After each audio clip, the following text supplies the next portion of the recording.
കോൺഗ്രസ് ഇതിൽ എവിടെയാണെന്ന് സമരം നടത്തുന്നത്? കോൺഗ്രസിന് കേരളത്തിൽ ഏതെങ്കിലും ഒരു വിഷയത്തിൽ ജനങ്ങളെ അണിനിരത്തി സമരം നടത്താനുള്ള ഏതെങ്കിലും ശേഷിയോ പ്രാപ്തിയോ ഇന്ന് കേരളത്തിലുണ്ടോ? വസ്തുതാപരമായി കേരളത്തിൽ കോൺഗ്രസിനുള്ള അവസരം പോലും അവർക്ക് വിനിയോഗിക്കാൻ പറ്റുന്നുണ്ടോ?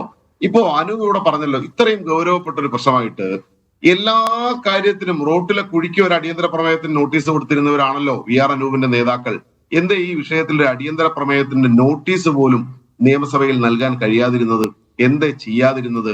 ഇപ്പൊ കോൺഗ്രസ് രാഷ്ട്രീയമായി ഈ കാര്യങ്ങളെ കണ്ട് എന്തെങ്കിലും തരത്തിലുള്ള നാടകം നടത്താൻ പറ്റുമോ എന്നാണ് നോക്കുന്നത്. പിന്നെ ഞങ്ങൾക്ക് ഇതിലൊന്നും ഭയമില്ലായിരുന്നു. ഞാൻ ആദ്യം തന്നെ പറഞ്ഞല്ലോ, കോൺഗ്രസും ബി.ജെ.പിയും ഈ നാട്ടിലെ ഇടതുപക്ഷത്തെ എതിർക്കുന്ന എല്ലാവരും മുള്ളു മുരുട് മൂർഖൻ പാമ്പ് കല്ല് കരട് കുവഞ്ഞിര കുറ്റി സകല ജാതി ആളുകളും കൂടി ഒന്നിച്ച് ഞങ്ങൾക്കെതിരായി സമരം നടത്തിയിട്ട് അതിനുശേഷമാണല്ലോ 2021 തെരഞ്ഞെടുപ്പ് നടന്നത്. 91 MLA-മാരുണ്ടായിരുന്ന സ്ഥാനത്ത് 99 MLA-മാരുമായിട്ടല്ലേ പിണറായി വിജയന്റെ രണ്ടാം സർക്കാർ അധികാരത്തിലേക്ക് വന്നത്.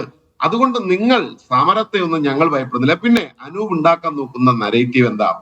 കേരളത്തിൽ ഇടതുപക്ഷവും ബി.ജെ.പിയും ഒരു സന്ധിയുണ്ട് ഈ നരേഷനാണല്ലോ. ഇത് നിങ്ങൾ മാത്രമല്ല, കഴിഞ്ഞ കുറച്ചു കാലമായി കുറെ ആളുകൾ പരിശ്രമിക്കുന്നു. അനൂപേ, നിങ്ങളൊന്ന് മനസ്സിലാക്കേണ്ടത്, നിങ്ങളുള്ള നാടുകളിലാണ് സംഘപരിവാർ ഏറ്റവും ശക്തമായി വന്നത്. നിങ്ങളുടെ നേതാവിന് മത്സരിക്കാൻ അവസാനം വയനാട് ചുരത്തിന്റെ തണൽ വേണ്ടി വന്നു. ഈ കേരളത്തിൽ ഇടതുപക്ഷം ഉള്ളത് കൊണ്ടാണ്. നിങ്ങൾ ഉണ്ടായിരുന്ന ഒരു നാട്ടിലും ഇന്ന് നിങ്ങൾ ചവറ്റുകുട്ടയിൽ പോലുമില്ല.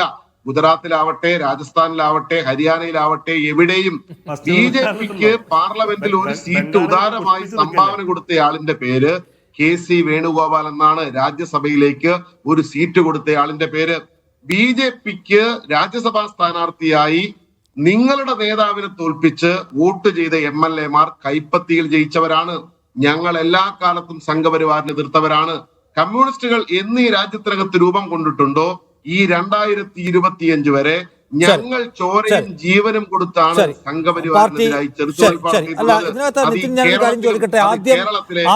ആദ്യം വിചാരിച്ചിരുന്നത് ഇത് ഉണ്ണികൃഷ്ണൻ പോറ്റി എന്ന ഒരു ഫ്രോഡിന്റെ പരിപാടി മാത്രമാണ് എന്നാണ്. ആദ്യം നിതിൻ